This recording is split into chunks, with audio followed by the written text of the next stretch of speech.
காலையில எந்திரிச்ச உடனே நம்ம குழந்தைகளுக்கும் சரி, நம்மளோட ஹஸ்பண்ட்ஸ்க்கோ, நம்ம வைஃப்ஸ்க்கோ நம்ம வந்துட்டு என்னென்ன கொடுக்குறோம்? Coffee, tea. நான் வந்துட்டு புரோட்டீன் ஷேக் குடிக்கிறேன், பூஸ்ட் குடிக்கிறேன், ஹார்லிக்ஸ் குடிக்கிறேன், மைலோ குடிக்கிறேன். ஓ மை காட், எல்லாத்தையுமே ஸ்டாப் பண்ணிடுங்க. நாளையிலேருந்து உங்க வீட்டில் வந்துட்டு இந்த அழகான ஜூஸை நீங்க ட்ரை பண்ணுங்க.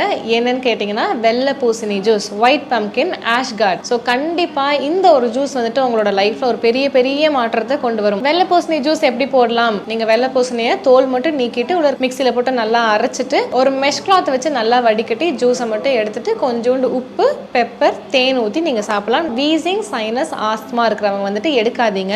ஒருவேளை எடுக்கிறீங்கன்னா அதில் கொஞ்சம் பெப்பர், இந்து உப்பு ஆட் பண்ணி எடுங்க. இதை எடுத்துட்டு ட்ரை பண்ணுங்க. இல்லை அது உங்களுக்கு ரொம்ப கஷ்டமா இருக்கு, எனக்கு வீசிங் ஜாஸ்தியாகுது, சைனஸ் ஜாஸ்தியாகுதுன்னா நீங்க எடுத்துக்க வேண்டாம். மற்றபடி எல்லாருமே ஆக்சுவலா இப்போ பிரெஸ்ட் ஃபீடிங் மதர் அது இதுன்னு ஏகப்பட்ட கேள்வி.